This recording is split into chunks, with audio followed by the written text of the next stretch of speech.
AI is advancing faster than any weapon in history, but we have zero global regulations. Gregorio Amayugo, a leading AI expert at France's Atomic Energy Commission, warns AI could be more dangerous than nukes. We regulate nuclear weapons, radiation, bioweapons, so why not AI? If we wait too long, AI won't just surpass human intelligence, it could start to make its own rules. And by then, it might be too late. I think this is a problem for scientists everywhere, AI scientists. It's that the fact that in order to make these things work today, we need so much computing power and so much access to data. That's not something that comes easy to scientists.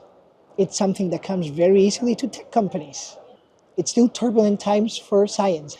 I was talking to a scientist from one of these big tech companies, and he said, we believe in self-driving cars, just as in technology in general. The time has come for humanity to take the back seat. And I thought, what a horrible thing to say. That is absolutely not what we're trying to do. And we're trying to focus actually on deploying technology that includes AI, that is aimed at helping people, not replacing them.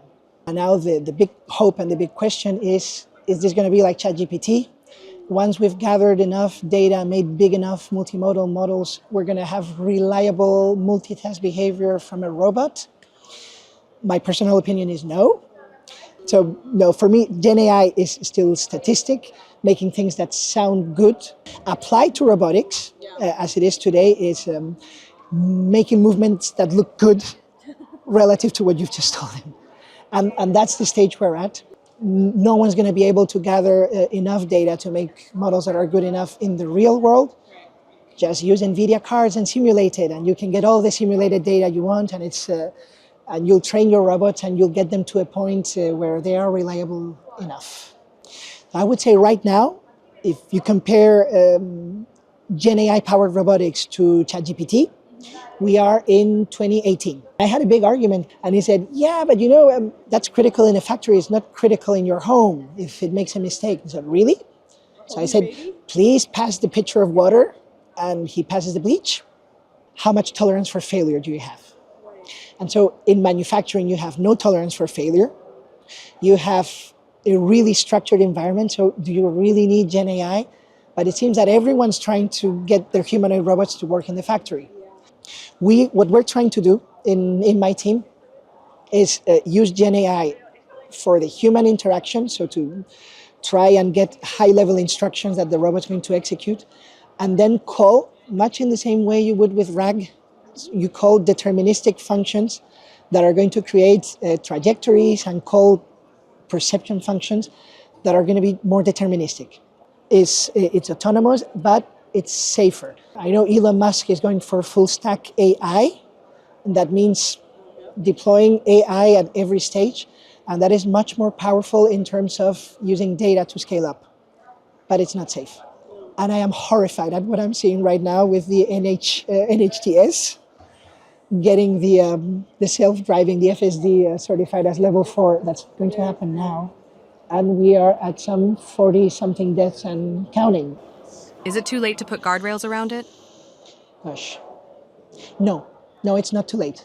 Or at least I thought it was not too late up until very recently. I'd say that the last few years, actually, the way of thinking in Europe and the US was not so different. We were aligned in terms of what should we allow in terms of safety. And I have the distinct feeling, it's not a feeling. For me, Ted Cruz said it very clearly, we're not aligned anymore. How much should we open, to which degree, what things should we ask for if we're going to allow these things? So are there components that are missing? Are there things that we should demand if people are going to deploy AI-powered robots? The scary thing is that many of the things that are necessary, they don't exist yet. By the time you build it, is it going to be too late? I keep asking myself that. So I'd say that the good thing with all this is that although things are moving fast very quickly, we are by no means at a stage of superhuman intelligence or at a stage of a stage where we could be scared of robots coming chasing after us. That's not the case now, and it's not going to be the case for quite some time. Can there be an international body to make policies to regulate in some way, shape, or form? That is a wonderful question. Right now, Europe's still thinking we're going to do it our own way. There is a growing voice saying that this is something where there should be an international consensus. I mean, it's easy to laugh us off because we're saying, no, we need safety, but we're not really the ones driving the thing. So, Why is there not a robots are going to take over the world commission? the AI and Robotics Agency, that could make a lot of sense.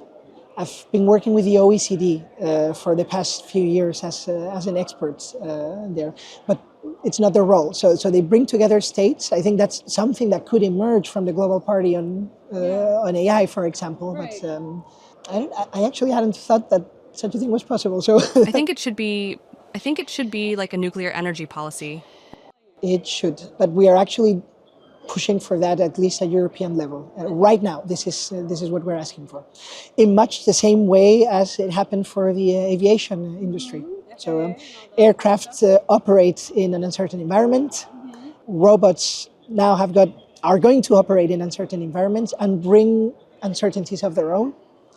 But there is a structure in place that has allowed that to get better and safer over time. So I think something like that is needed. For the next year, I think we're going to see huge advances on what we call dexterity in robotics. So what that means is manipulation, it's the hand. And the hand is a robot in itself.